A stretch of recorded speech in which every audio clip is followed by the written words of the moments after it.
The Magician. I guess it is. There's his magic box with a rabbit on it. Every magician has to have a rabbit. Narod, are you here this morning? Yes, Master. Good morning, Narod. Good morning. We certainly enjoyed you out at Glen Oaks the other day. Thank you. I enjoyed doing the show. Yes, and there's been a lot of people asking questions. They'd like referrals. Thank you. Yeah, we'll go along with that, too. Well, why don't we just go out to Glen Oaks Nutrition Center and watch your performance there, shall we? That'd be wonderful. Glen Oaks Nutrition Center. Now, when I was invited to do this show, I went down to Hollywood Magic, and I said to the fellow behind the counter, show me the best trick you have. Better than having David Copperfield walk through the Great Wall of China. So the man said, here's something you might like. He had scissors and a piece of paper like this. And he cut the paper across like that. Wait, his magic scissors. Said the magic words, Glen Oaks Nutrition Center, and the paper restored itself. And I said, that's fantastic, but I don't think you really cut it. And the man said, oh, yes, I did.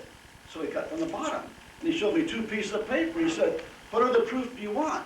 So I said, if you can restore this again, I'll give you $100. And the man looked very happy at this. So he cut across the top just like this. With his magic scissors. Again, he said the magic words, Glen Oaks Nutrition Center, and again, the paper restored itself.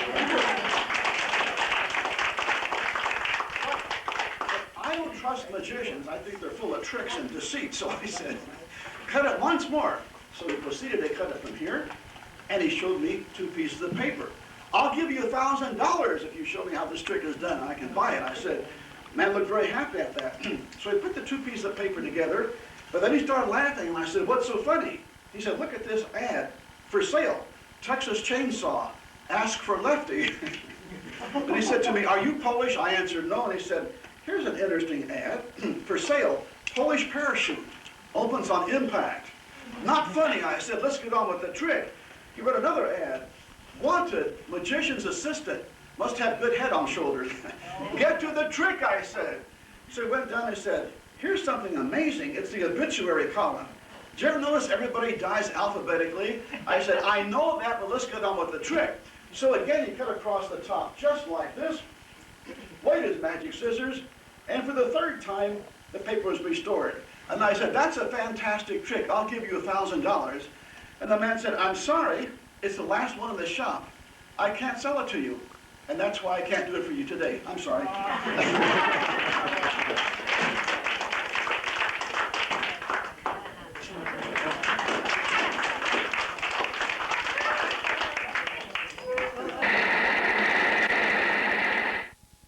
Card with 3 sides. Now, the hardest part about a magic show very often is getting to the place where you're going to perform, especially when you turn right on Laurel Canyon and you're supposed to turn left. Now, I drive a red car, and today I was going through a bunch of tunnels. And here's approximately what happened. This represents the first tunnel. I was in a red car, green car, yellow car kept getting in front of me. It looked something like this. Of course, we weren't way up in the air. Now, this is the very first tunnel. And here's what happened. The yellow car went through, then the green car, and I was last in my red car. I hate to be late, so I said the magic words, Glen Oaks Nutrition Center, and believe it or not, I beat the other cars right through the tunnel. Now there's more. Now this represents the 2nd tunnel.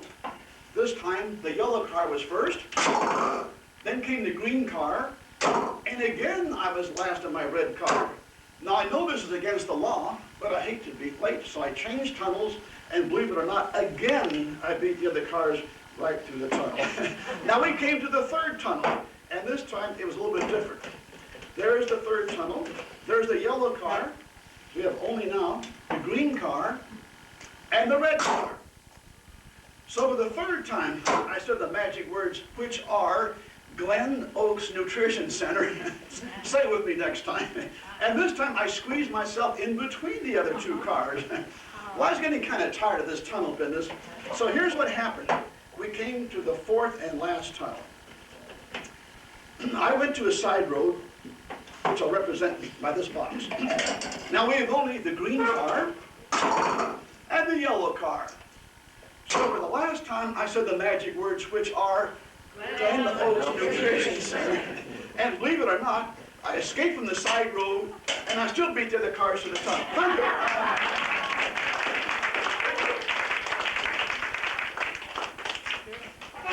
Now they say in magic, the hand is quicker than the eye. I want you to be the judge.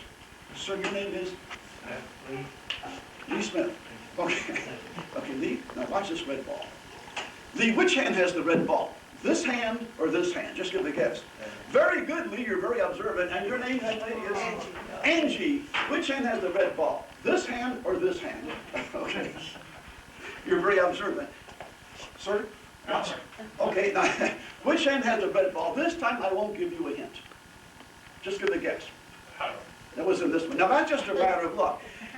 Now when you see a dancer, you want the dancer to do well. When you hear a singer, you want the singer to do well. But when you see a magician, you want to say, ha-ha, put up your sleeves, or you're using mirrors, or some kind of tricks. Now let's see what's going to happen. Here's the red ball. Watch it very carefully, and see if you can tell which hand has the red ball. Now I'm going to try to fool you, and you're going to try to catch me. Which hand has the red ball, would you say? Oh, I made a mistake, didn't I? The only trouble is, it seems to have made itself into a cube. So the red ball must be in this hand, don't you think? No, in this hand, it's a black ball.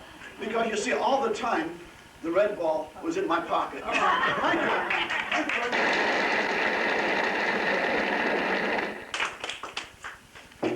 I've been told that the three most beautiful words in English are, I love you. Well, if that's true, what are the ugliest three words in English? I don't know. I think the ugliest three words in English are pick a card, because I just hate card tricks. But I'm in the Magicians Union, and I must do a card trick at every show. Can somebody help me in my card trick, please? Anybody? A volunteer? Would you help me, young lady?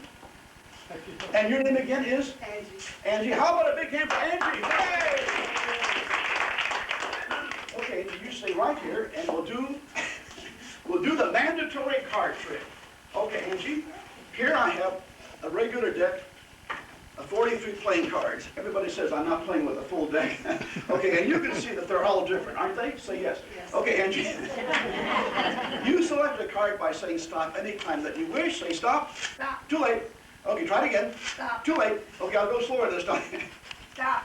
Okay, now don't take the two of spades, take the card next to it. Show it to everybody, but don't let me see it, Angie. Don't let me see that card. And then, Angie, put it face down and mix these cards up, would you please? Face down in the deck? Yes, and mix them all up on the stand, on the table. I hope everybody saw that card. Okay, Angie, are you finished? Then spread them out on the table again. You may shuffle them if you wish. Okay, it's somewhere in here, right? Okay. Now, Angie, I want you to help me. Just stay right there. I want you to wave the magic wand, and we'll try to find the card, okay? No, wave the magic wand. Don't break my wand and wave it over the card. No, Angie, that's not quite right. I'll tell you what. Let's see what else. Now, most people put their socks on their feet and their shoes over their socks. And some people who are rich, like Richard, keep their money in their socks. Well, I have my extra wand here, but it's kind of small, isn't it? Let's see, I'll take the top off. Go! Okay. Okay, Angie, now when you put this in your left hand, now put this end in your left hand, put the middle in your right hand, and put this end in your middle. Oh, you have no more hands, do you? Okay. Now wave this wand over the cards as best you can, and say, Simsalabim. Simsalabim. Okay, Angie, you may now retire to your seat, and I'll take over. But a big hand for Angie. Hooray! Now I'm going to try to find the card. In my bag, I have some little animals. Here's my hideous card-finding snake. Her name is Angie, by the way. And let's see where she's going to land. I guess on the top card. Was it the three of clubs? No. Gee, what a dumb snake. Okay. I'll put that back here. Let's see what else I have. Aha. Here's my fearful card-finding mouse. Her name is Angie, incidentally. And let's see where she's going to land. About here, I guess. Was it the jack of spades? No. Oh, this is getting to be very embarrassing. Let's see. Aha! Here is my very, very fierce slider. Guess what her name is? Angie. Let's see where she's landing. About here, I think. Was it the six of hearts? No. Oh, what a dumb spider. Let's see what else I have. Aha. Let me have one more chance. I'll put all the cards in the bag. Now, you may have noticed my little bear. Guess what her name is? This is my bear, Angie, and she's going to find the card. Can you find the card? Okay. Okay, we're going in the bag. Now, everybody think about the card and send me your thoughts. Was it a small number like a 2 or a 4? No. Bigger than a 6 or an 8? Yes. Was it a great big number, perhaps? The 10 of diamonds, was that it? Yes. Now, some people say that's not fair because that's not a playing card. This is a playing card. Thank you very much. And thank you, Andrew. Are there any doctors or nurses here? Okay. I'm about to do a very dangerous trick. If anything goes wrong, get me to Kaiser Hospital as fast as you can. Now, this is a very, very difficult trick. I am using a candle and a tube, and together they look like this. Now, please don't try this trick unless you're a doctor or a nurse or a magician. It's very painful, but I take great pains to entertain. Now, here's what we're going to do, and here's the hardest part about my show, lighting one of these Magic Castle matches. Okay, light a candle through arm. Very dangerous, very difficult trick. Here we go.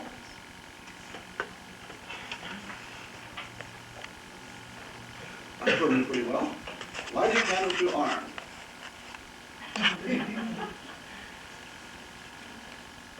One, two, oh, I'm sorry, I missed. Here we go. I'm not going to look, it's so terrifying. Here we go. Light a candle through arm. Darn, I missed. I'm sorry. Light a candle through arm. 1, 2, 3 weeks ago, a horrible thing happened. I burned the house down, but maybe I'll be luckier this time. Light a candle through arm, straight up, out. I'll even do it sideways. I'll do it up one more time. Boy, I hope you like this trick, and maybe the highlight of my show. Let's see what happened. No, isn't magic wonderful? I didn't get burned.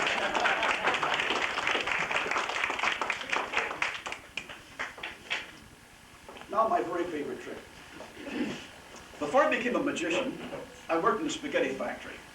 And my job is to get all the pieces of spaghetti exactly the same size.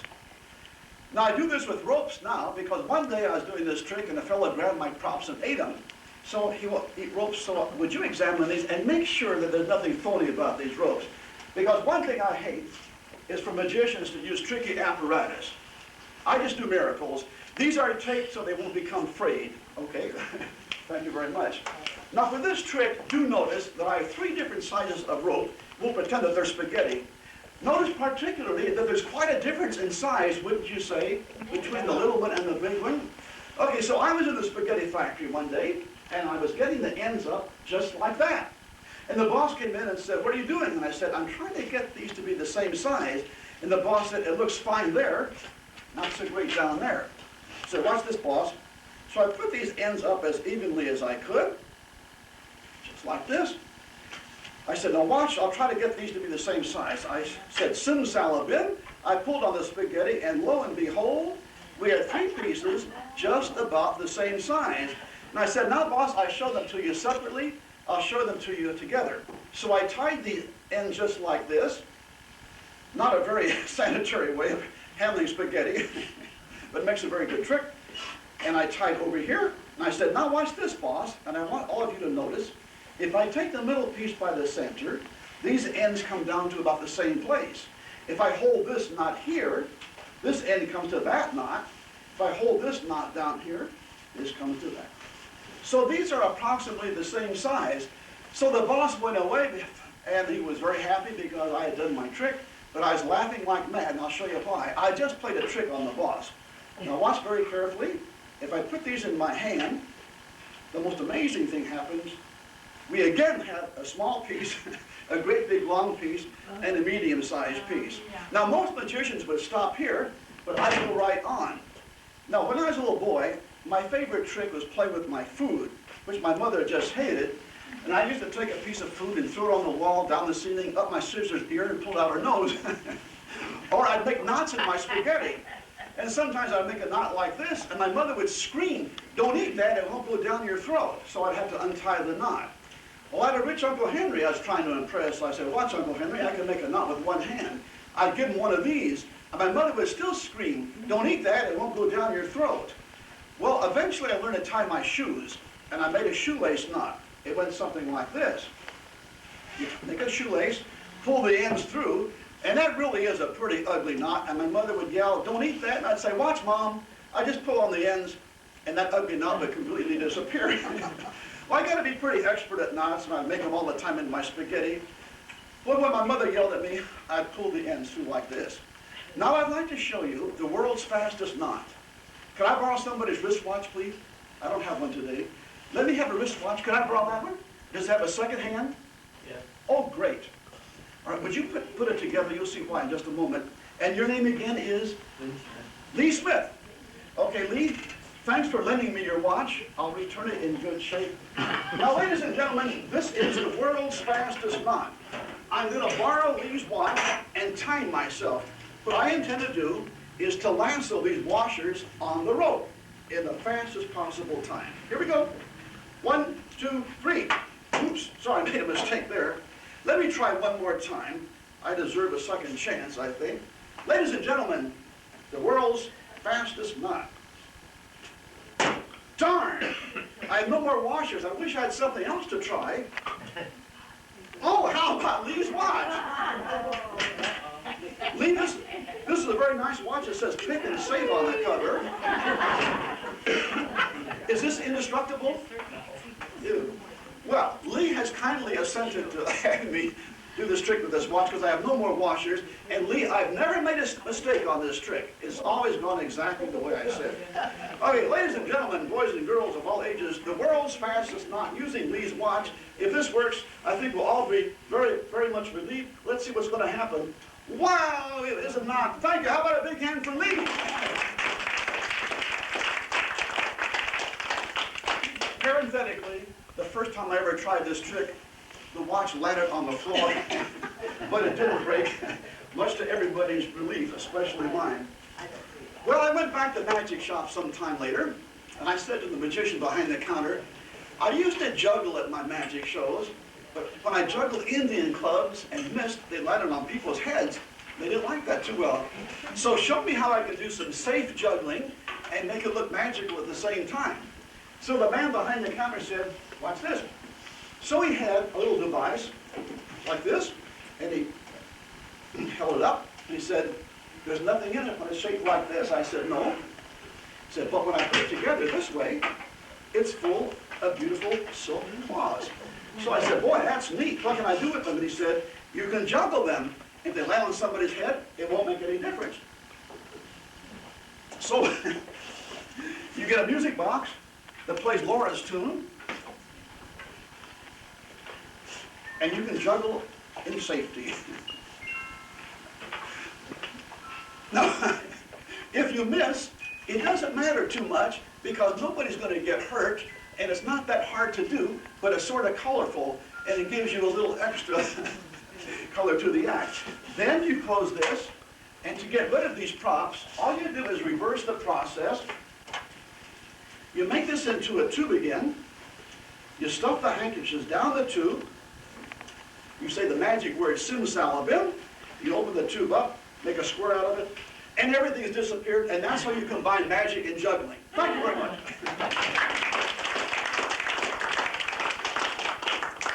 Now, whenever you see a magician and a rope and the scissors, you know he's going to do a cut and restore rope trick. And you're very suspicious because magicians are always doing immoral things with the ropes. I'll let the people here do the cutting, okay? Now, Lee, what I want you to do is to cut the rope about 1/3 from the end. But I'm going to make a square knot here to show you how to do this. Can all of you tie square knots? It's right over left, left over right. Are there any longshoremen here? Are there any short-shoremen? Okay, Lee, why don't you cut through both ropes? Remember, pink is magician, white is rope, okay? It's not a trick scissors. I don't use any tricky apparatus. Well, maybe just a little bit. Okay, Lee, you've done that very well.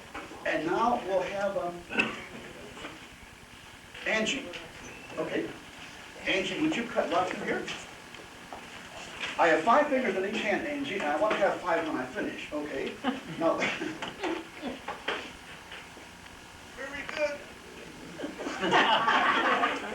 Yeah, I'm okay. Now, these are my assistants. But we have to have magic hats on to make this work properly. Okay. All right. Lee, let's see how magical you are. Now, the rope has been cut twice. Would you blow your magic breath on this and I'll pull? Wow, there's a knot. Would you blow on the rope? How about a big hand for my assistants? Yay! A very nice job. Okay, now, it's my turn to do the cutting. Because after all, these are my props. Now, they cut about 1/3 from the end. I'm going to cut towards the middle. Did you bring a note? Okay, here we are. Now, Lee, take the scissors, and we'll do something together. Okay. Now, let's see if I cut this right in the middle. No, this end seems to be too big. Lee, would you cut this end off right here, please? Now, that's about right. Let's have Angie do the cutting. Let's make sure, Angie, that this is exactly this. No, this seems to be a little bit big here. Angie, would you cut right here, please? Okay, let's have Lee do the final cut. Now, let's make absolutely sure that these...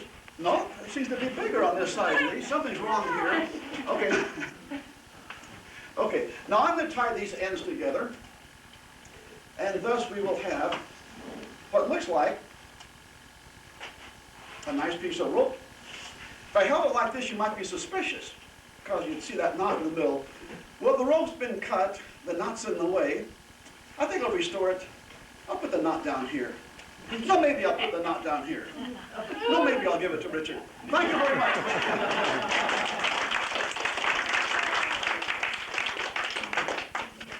Now, I heard a rumor that there's not enough cake to go around today. So I'm going to try to make a magic cake. And here's my pan. And in the pan, I have only some papers. And I'll put in some cooking oil. Okay. Don't get too close. I burn houses down doing this trick, too. Now, Angie, I think I'll need you in just a moment. Ooh. Okay, I'll put the lid on. Angie, would you help me again, please? Now, Angie, let's make a magic cake. What is your favorite kind of cake? It can be chocolate or upside-down pineapple? Or... Pineapple upside-down. Okay. Now, do you want some nice frosting on top? Or... Okay. Now, would you like nuts and fruits inside? Okay. Now, do you want pickles, okra, and salt and lemons on top or anything like that? No. No okra or pickles. Okay, Angie, again, wave your hands over this and say the magic words, Sim Salabim. Simsalabim. Okay, now, it won't be too hot. This is going to be a delicious pineapple cake for Angie with frosting. Frosting. Okay, Nuts. okay, here we go. Ladies and gentlemen, my most difficult creation, a delicious pineapple cake for my dear friend Angie. There's your pineapple cake.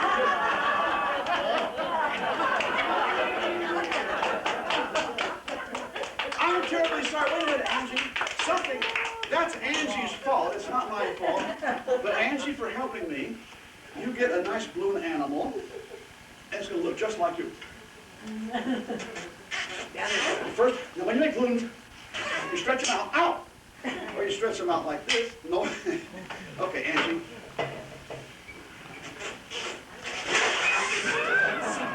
Okay, this will be just for you. Now, I will make you a mouse that can be converted into a French poodle. Do you like mice? Probably not. Not really, no. Now, most mice are green, so this works out very nicely. Okay, now, this way, with a bit of judicious twisting, this way you have a mouse. You want a French poodle? Here's your French poodle. Thank you. How about a big hand for Angie?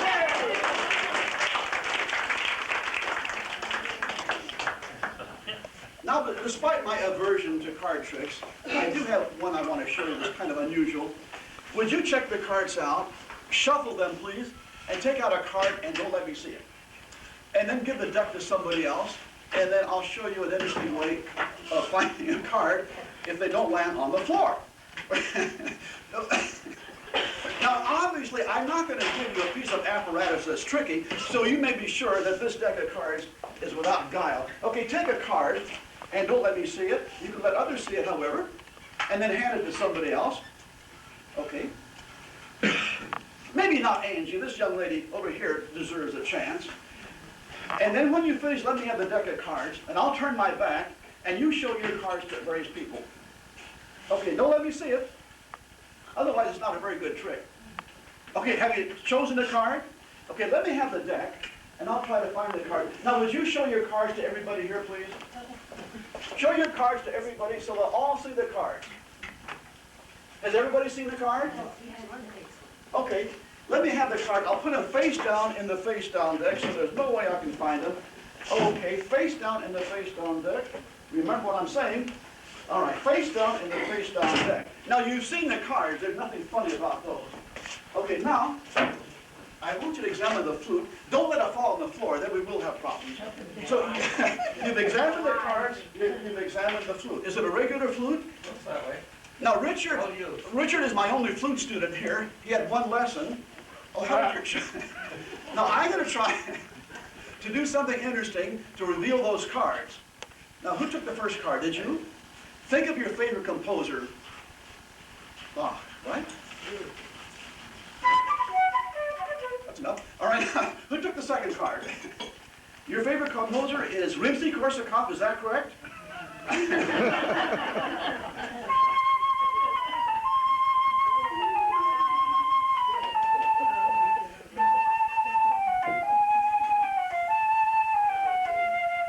Who took the next card? Your favorite composer is Tchaikovsky?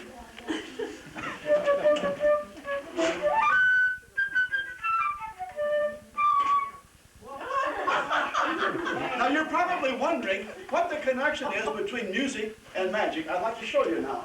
Now the cards have been seen and you checked, and the flute has been checked by Lee. Nothing funny about the flute. Okay, I'm going to try to find your cards in a rather unusual way. Now I put the cards face down in the face down deck. Uh-oh, something seems to have turned itself over. Did by chance anybody select the 10 of hearts? Yeah. Oh, wow, isn't that great? All right. Let's see if the other cards reveal themselves. Now, the cards are put face down in the face down deck. Let's see what else we have. Maybe something else will pop up. Uh-oh, did anybody get the 5 of hearts? Wow, how marvelous. Let's try for one more. Would you name the card that you chose? Spades. Okay, 10 of spades. That should be the next one popping up if all goes well. If all doesn't, I'm in a mess. Thank you very much. Thank you, my composers.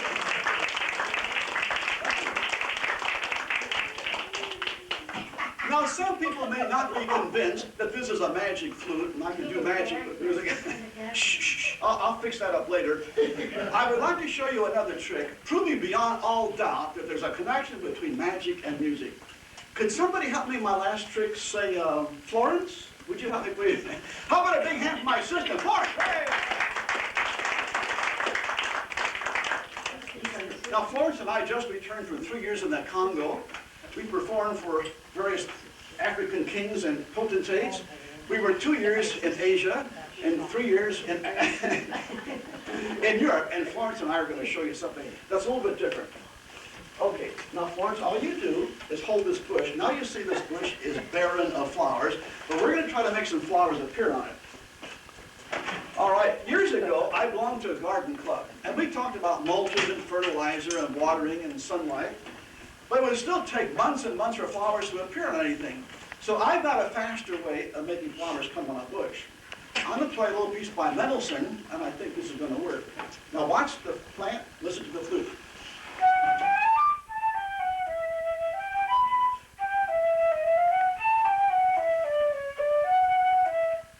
Didn't work, did it? I'll try some Beethoven from the Third Symphony, the Eroica.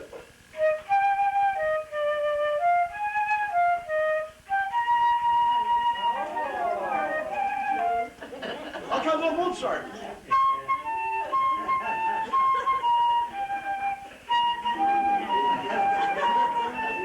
Wow.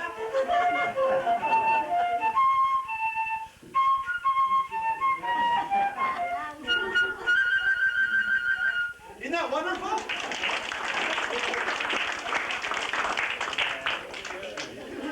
Now, I don't have an orchestra or chorus or dancing girls for the conclusion of my act, but I want to end as colorfully as I can, and I'm going to force you to applaud. Are you ready, Florence?